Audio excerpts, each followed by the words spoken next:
At Arizona State University, we've made online education better, smarter, and more personalized, so you can go further in your aspiring field. I decided to pursue medicine once I realized that ASU did have the online program for biological sciences. You're still required to learn the same curriculum. You're still being tested on the same content that anyone would be tested on in person. The comprehensiveness of the program prepared me so well for medical school. Explore over 350 plus programs at asuonline.asu.edu. Corporate megastores are spending millions lobbying D.C. politicians on one-sided policies that send small businesses tumbling. They want to enact harmful credit card mandates that take resources away from your local credit union and community bank, leaving Main Street businesses with less access to credit, making it harder for your family to pay for everyday goods like gas and groceries. Tell Congress to guard your card and oppose the Durbin-Marshall credit card mandates. Paid for by Electronic Payments Coalition. Ioseb, Stalin, married 3 times. Before his 3rd marriage, he had 4 children. 3 to his first 2 wives combined, and a 4th adopted after his parents were killed in a horrible train accident in Russia. To sound more familiar, my uncles Yakov, Vasily, and Artyom, and my auntie Svetlana. All the male children were homosexual, and Svetlana was bisexual. He was just one of those parents, like my father Kevin, who seemed to find having homosexual children somehow inherently pleasantly amusing in some way. All the males ended up in the Russian military, never having any children with consent. Svetlana spent most of her time rearing others' children. Svetlana never had a legitimate child in her lifetime. After divorcing his 2nd wife, Ioseb was a very busy man being called Stalin as a joke. He thought his children were cool, but he never spent all that much quality time exploring ancestral history with them. He and they always seemed just too busy.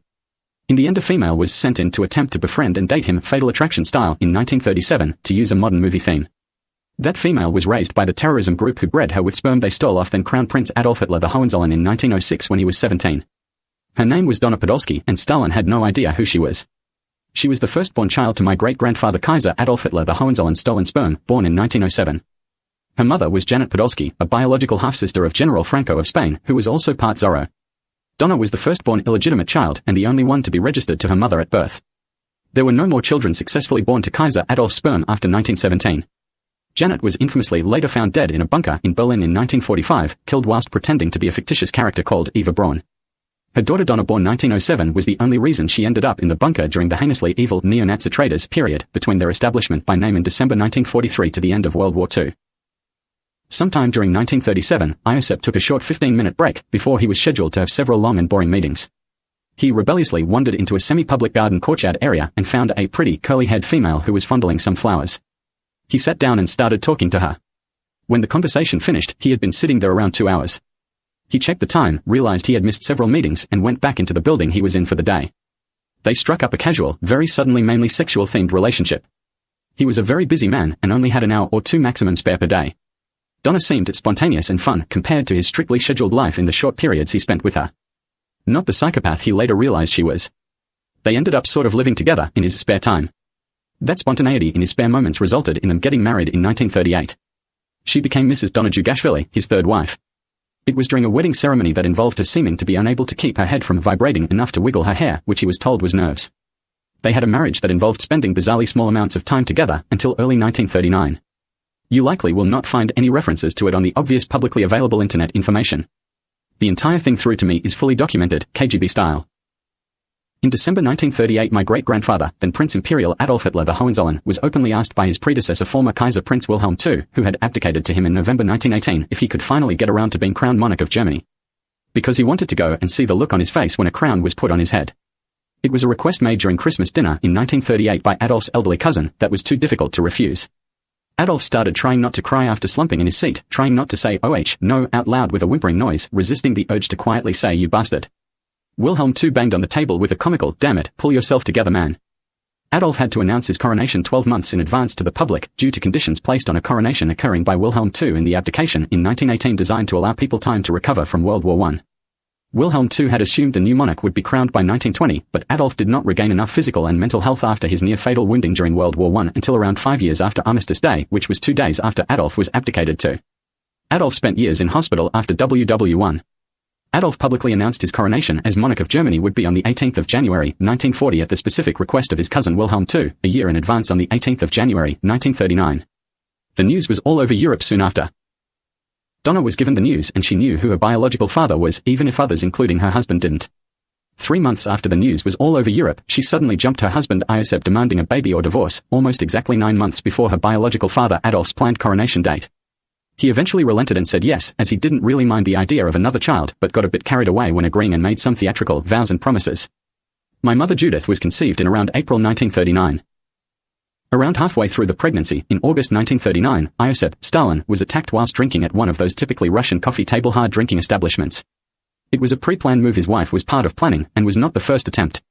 He fell backwards off his chair at the table, landed on his back, and fell to unconscious like a bell ringing until it stopped.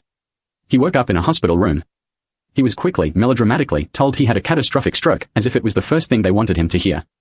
He was paralyzed from the neck down with only very limited movement, which made no sense to him. He was told medical testing was still in progress. Whilst he had been in an eventual induced coma, Donna had consulted her terrorism associates. She was told to do, quote, what Einstein did to all of his victims. Sever the spinal column at the waist or neck and disable the victim. She chose the neck. She was then told to convince him the cause was a stroke and put him in nursing care. Feed him information, including as if to help him continue his political duties as head of state, and ask him questions, record or write down the answers, then send it to the terrorism group. They would then have it sorted through to see if any of it could be added to books for release in the future, with the author listed as Albert Einstein, who pretended he wrote a dozen or more books a month at one stage. The medical team did thorough testing, noting down very limited movement in some areas, particularly one arm, and officially declared Ioseb, Stalin, a quadriplegic with a medical certification of permanent disability. When news filtered through he was officially declared a quadriplegic, World War II was officially declared on for the first time on the 1st of the following month. The 1st of September, 1939.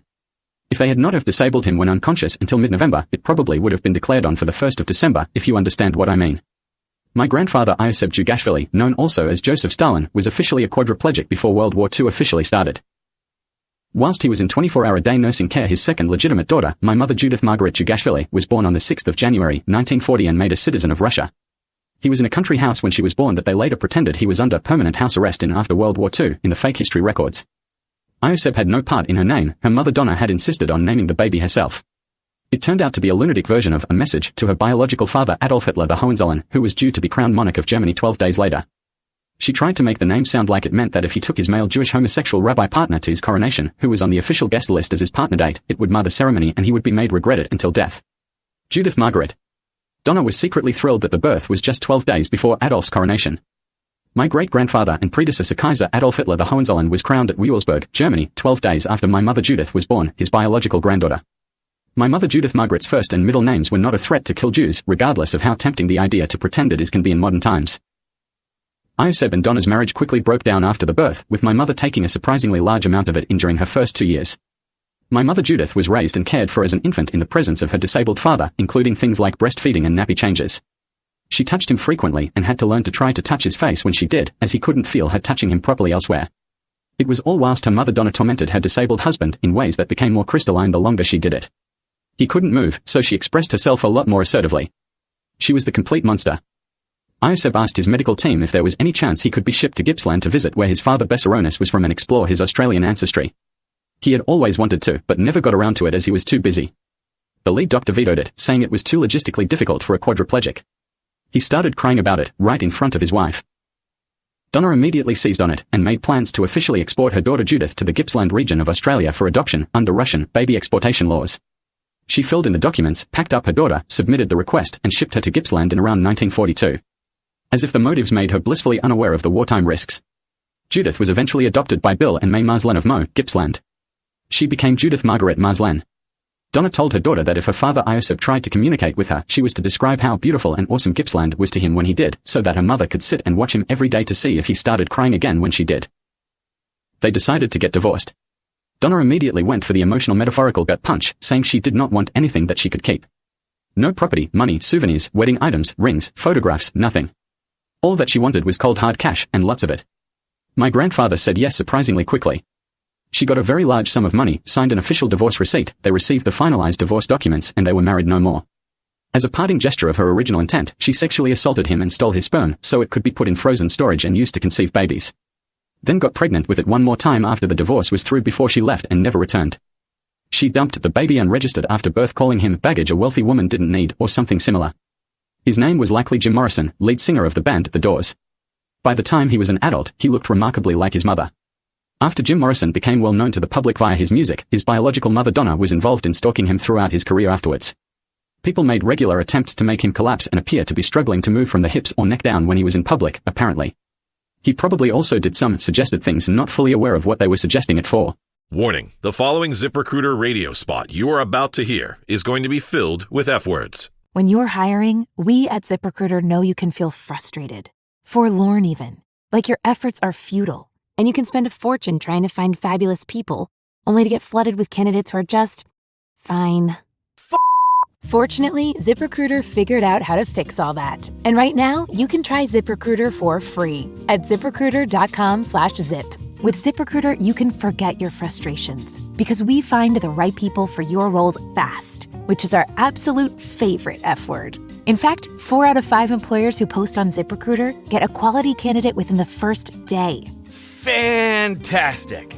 So, whether you need to hire 4, 40, or 400 people, get ready to meet first-rate talent. Just go to ZipRecruiter.com/zip to try ZipRecruiter for free. Don't forget, that's ZipRecruiter.com/zip. Finally, that's ZipRecruiter.com/zip.